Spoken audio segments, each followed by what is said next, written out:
तो वेलकम हमारे YouTube channel free education में। और हम यहाँ पे प्रकाश के परावर्तन के बारे में पढ़ेंगे, जो 10वीं के छात्र छात्राओं के लिए बहुत ही इम्पोर्टेंट और बहुत ही ज़रूरत के वर्ग को मैं लेकर आया हूँ। और यह हमारा क्लास संख्या 3 है। और इस क्लास संख्या में मैं डिस्कस करने वाला हूँ अपने टॉपिक को यहाँ से कि दर्पण पर, गोलीय दर्पण पर अलग अलग स्थितियों में वस्तुओं को रखने पर या वस्तुओं से आती प्रकाश किरण के लिए प्रतिबिंब का निर्माण कहाँ कहाँ होता है, इन चीज़ों के बारे में इस क्लास में हम अभी डिस्कस करने वाले हैं। तो आप लोग तैयार रहें इस प्रकार के डिस्कशन के लिए। और हम बढ़ते हैं, अपनी क्लास को आगे बढ़ाते हैं। और आप तब तक के लिए हमारे चैनल को नए हैं तो सब्सक्राइब करें, और पुराने हैं तो शेयर करें। दोनों है तो आपको 2 वर्ग मिला है, 2 वर्ग कह सकते हैं, 2 रिक्वेस्ट कह सकते हैं, 2 रिक्वेस्ट किया जा रहा है। आप जिस तरह के छात्र हैं, या तो पुराने हैं तो शेयर करें और नए हैं तो सब्सक्राइब करके शेयर करें। तो ये आप करते हैं ताकि मैं अपने वीडियो पर फोकस करूं, वीडियो बनाने पर फोकस करूं, अपने चैनल पर फोकस ना करूं। तो अवतल दर्पण द्वारा निर्मित प्रतिबिंबों से प्राप्त करने के नियम क्या क्या है, उन चीज़ों के बारे में यहाँ पे हम डिस्कस करते हैं। तो जब प्रधान अक्ष के समांतर वाली प्रकाश किरण परावर्तित होती है, यानी प्रधान अक्ष के समांतर, यानी ये प्रकाश किरण है ऐसे सीधे में आ रही है और दर्पण से यहाँ पर आकर टकरा रही है, तो यह प्रधान अक्ष के, यानी प्रधान अक्ष क्या है, तो ये प्रिंसिपल एक्सिस है, इसके समांतर कोई प्रकाश किरण आ रही है, आने का क्या होगी, टकराएगी। टकरा के क्या होती है, वह जो गुजरती है सो हमेशा फोकस से गुजरती है। तो इस बारे में मैंने पिछले क्लास में बताया था कि वह फोकस से गुजरती है, और मैं इस जगह पे पिक्टोरियल व्यू के द्वारा मैं बता दिया ताकि आपको किसी भी प्रकार से परेशानी न हो।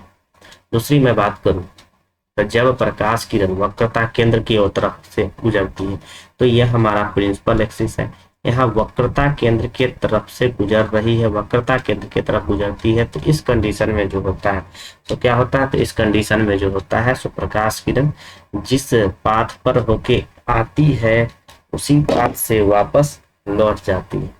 तो मैंने बताया कि जिस पाथ से होकर ऐसे आती है उसी पाथ से वापस लौट जाती है। तो ये कंडीशन होता है जब प्रकाश किरण की दिशा जो होती है वक्रता केंद्र के दिशा में होती है, तब के मैं कंडीशन के बारे में मैं बताया।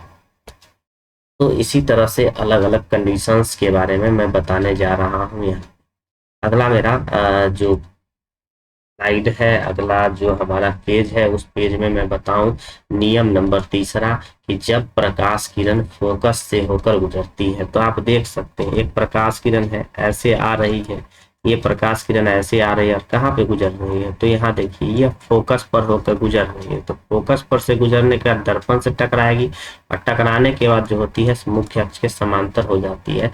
तो इस प्रकार के कंडीशंस को भी आप देख लें। तो मैंने 3 कंडीशन बताया अभी तक।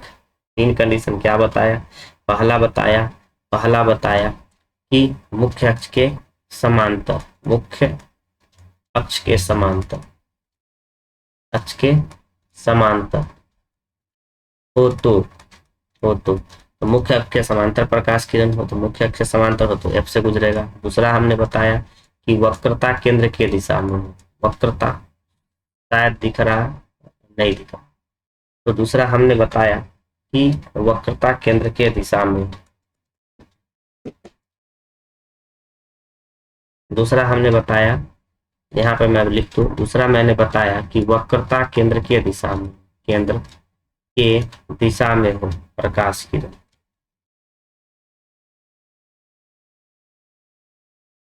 दिशा में हो प्रकाश किरण, वक्रता केंद्र के दिशा में हो, तब के लिए कंडीशंस बताएं।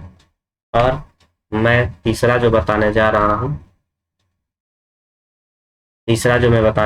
हूं कि मैंने अभी तीसरा ये बताया। तो इस तरह से मैं 3 कंडीशंस के बारे में बताया, और तीनों के बारे में आप देख सकते हैं कि कब कब प्रकाश किरण कहाँ रहने पर प्रतिबिंब का निर्माण कहाँ होता है। अब मैं अगला चौथे नियम के बारे में बताऊं कि अगर कोई प्रकाश किरण ध्रुव के दिशा में हो, अगर कोई प्रकाश किरण ध्रुव के दिशा में हो, ध्रुव के दिशा में हो, तो वह ध्रुव से परावर्तन के बाद यहाँ से होकर गुजर जाती है, यानी उतना ही डिग्री का, जितने डिग्री का यह आई कोण बनाता है उतना ही डिग्री का यह आर कोण बनाते हुए गुजर जाती है। तो यह 3 कंडीशंस, 4 कंडीशंस हमने बताया। और इस चारों पर थोड़ा सा डिटेल्स स्टडी की जरूरत है। क्या स्टडी की जरूरत है? यह एफ से होकर ही क्यों गुजर, अगर मैं बात करूं पहला का, जो अगर मुख्य अक्ष के समांतर कोई प्रकाश किरण आ रही है तो एफ से होकर ही क्यों गुजर रही, तो आपको पता होना चाहिए कि कोई भी गोला, जो कोई भी गोलीय भाग ये किसी भी बिंदु से नॉर्मल खींचते हैं तो वक्रता केंद्र पर ही जाकर ही गुजरती है। और वक्रता केंद्र के मतलब अविलंब के साथ आपतित किरण के बीच के कोणों को आई कहा जाता है। और परावर्तित किरण आपतित किरण के बराबर ही बनता है और बराबर दूरी पे बनता है, तो यह आर एंगल बनाता है। और सी से पी की जो दूरी होती है उस दूरी का मिड पॉइंट जो होता है एफ होता है, इसीलिए वह एफ से होकर ही गुजरती है। तो पहला कंडीशन हम ये बता दिए, एफ से होकर गुजरती है। इसमें देखिए इसका अविलंब भी इसी दिशा में होगा जिस दिशा में आपतित किरण है, इसीलिए यहाँ पे आपतित किरण परावर्तित किरण अभिलंब तीनों एक ही दिशा में है, इसलिए इसमें इस तरह से दिखाई देता है। तो इसमें भी थोड़ा सा भी समझने या परेशान होने की जरूरत नहीं है, यह भी इजिली आपको समझ में आ गया। अब मैं बात करता हूँ नेक्स्ट का, अगले का। तो अगले में आप इसमें देखिए, इसमें भी वही कंडीशंस होगा, यहाँ से यहाँ तक एक नॉर्मल खींचने पर यह एंगल आई और यह एंगल आर आपस में बराबर हो जा रहा होगा। इस प्रकार इसी कारण से वह समांतर हो जा रही है, और इसमें आई और आर के बारे में बता ही दिया। तो इस तरह से आपको तीनों के बारे में बता दिया गया। मुझे नहीं लगता है कि कहीं भी से भी कोई समस्या हुई हो। अब कंडीशंस आता है कि अवतल दर्पण द्वारा प्रतिबिंब का निर्माण, अलग अलग जगहों पर वस्तु को रखने पर प्रतिबिंब निर्माण कहाँ हो। आप पिक्टोरियल व्यू में देखें कि ऑब्जेक्ट को प्लेस किया गया है कहाँ पे, तो प्लेस किया गया है एफ तथा पी के बीच में प्लेस किया गया। तो एफ तथा पी के बीच में प्लेस किया गया, तो आपको बता दिया था मैं पिछले दिन ही कि पहला प्रकाश किरण वस्तु से निकलती है, दर्पण से टकराने के बाद वह एफ से होकर गुजरती है और दूसरा जो होती है सो सी से होकर गुजरती है। तो यहाँ पर आने के बाद यह दोनों प्रकाश किरण फैलते जा रही है, मतलब यह कह सकते हैं कि यह पीछे कहीं ना कहीं से टकराई होगी, और इस जहाँ पे यह दोनों टकरा के आती हुई प्रतीत हो रही है वहीं पर इमेज का फॉर्मेशन होता है।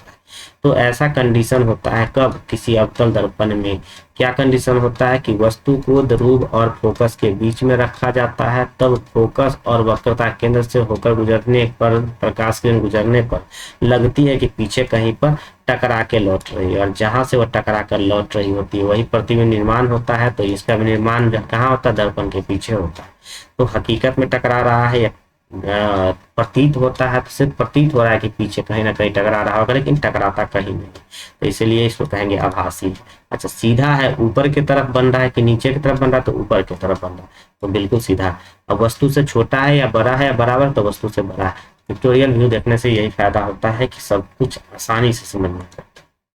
अब मैं दूसरे कंडीशंस की बात करूं, स्थिति 2, जब वस्तु को आपने एफ पर रख दिया तो पहला प्रकाश किरण तो टकराया, एफ से होकर गुजरा, दूसरा भी टकराएगा और लेकिन वह सी से होकर गुजरेगा। तो आप देख सकते हैं जब यह सी से होकर गुजरेगा, सी से होकर पीछे भी अगर कहीं पर ले जाते हैं तो उससे कोई फर्क नहीं पड़ता, यह समांतर ही रह जाता है, जीवन पर्यंत समांतर हो रह जाता है। तो इसका प्रतिबिंब जो बनता है इनफाइनाइट पे बनता है, और ऑब्जेक्ट जो होता है सो फोकस पे। तो फोकस पे ऑब्जेक्ट होने पर इसका इनफाइनाइट पे इमेज बनते हैं। तो इसमें आपको इसमें भी समस्या नहीं होनी चाहिए, ये भी समझ में। अब कंडीशन है कि वस्तु को उठा लो और डाल दो एफ तथा सी के बीच में, इस ऑब्जेक्ट को डाल दो। एफ और सी के बीच में डाल दिया तो पहला प्रतिबिंब, पहला प्रधायी रेखा टकराएगा, एफ से टकराकर आगे बढ़ेगा, दूसरा है सी से टकराएगा, और जहां पे यह दोनों आपस में मिल जाएंगे प्रतिबिंब निर्माण वही। तो अभी तक देख रहे थे, यहाँ पे आपने देखा कि प्रतिबिंब का निर्माण जहां हो रहा था वो पीछे हो रहा था और वस्तु ऊपर की तरफ हो रहा था। इस रेखा के ऊपर की तरफ हो रहा है तो काल्पनिक होता है, आप ध्यान दें, और नीचे की तरफ हो रहा है तो वास्तविक होता है। तो यहाँ पे आप देख सकते हैं यहाँ पे नीचे की तरफ हो रहा है तो वास्तविक होता है, नीचे की तरफ हो रहा है तो उल्टा भी है, और वस्तु से यह बड़ा बनता है तो वस्तु से बड़ा बनता है, तो यह बात बता।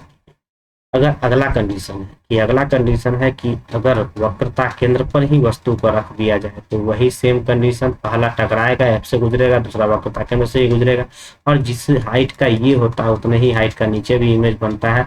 तो वस्तु के आकार में छोटा लिख रहा है, छोटा नहीं होता है, बराबर होता है, तो वस्तु के आकार के बराबर होता है, वास्तविक और उल्टा होता है, वक्रता केंद्र पर ही बनता है। तो यह बातें हो गई इसके लिए।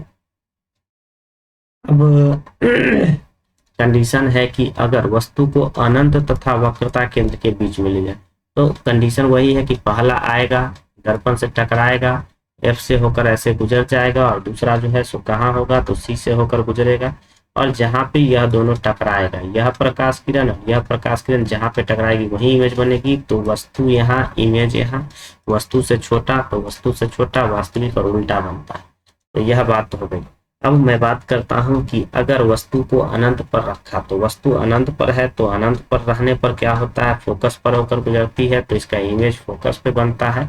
ऑब्जेक्ट इनफाइनाइट पे रहने पर बहुत ही छोटा बनता है, वास्तविक और उल्टा बनता है। तो यह बात हो गई। तो इसमें अब किसी भी प्रकार की अगर समस्या है तो आप अभी भी पूछ सकते हैं, कमेंट कर सकते हैं। अगर नहीं है तो कुछ नहीं करना है, सिर्फ एक चीज कर देना है, वह चीज आप कर दें। धन्यवाद उसके लिए। अवतल दर्पण का उपयोग कहाँ कहाँ होता है, तो उपयोग होता है टॉर्च में, वाहनों के हेडलाइट में, सर्च लाइट में, शक्तिशाली बीम प्रकाश प्राप्त करने के लिए परावर्तक में, शेविंग दाढ़ी बनाने वाले दर्पणों में, दंत चिकित्सा इसका उपयोग करते हैं, प्रयोगशाला में, प्रयोग सौर ऊर्जा प्रयोगों में इसका यूज किया जाता है। इन सब तरह से इसका यूज है। अब हम अगले दिन पढ़ेंगे उत्तल के बारे में, उत्तल दर्पण के बारे में, उत्तल दर्पण के पर बने प्रतिबिंब के बारे में, चिन्ह परिपाटी के बारे में, चिन्ह परिपाटी के बारे में पढ़ेंगे, और संबंधित फार्मूला के बारे में पढ़ते हुए इसके न्यूमेरिकल को डिस्कस करके हम चैप्टर को आगे स्किप करेंगे। उससे पहले हम उसके क्वेश्चंस को बनवाएंगे एमसीक्यू टाइप के। तो आपसे फिर से वही रिक्वेस्ट है, सब्सक्राइब नाउ, सब्सक्राइब करें और हमसे जुड़े। अगर किसी प्रकार की समस्या होती है तो तब तक के लिए बाय बाय, गुड नाइट।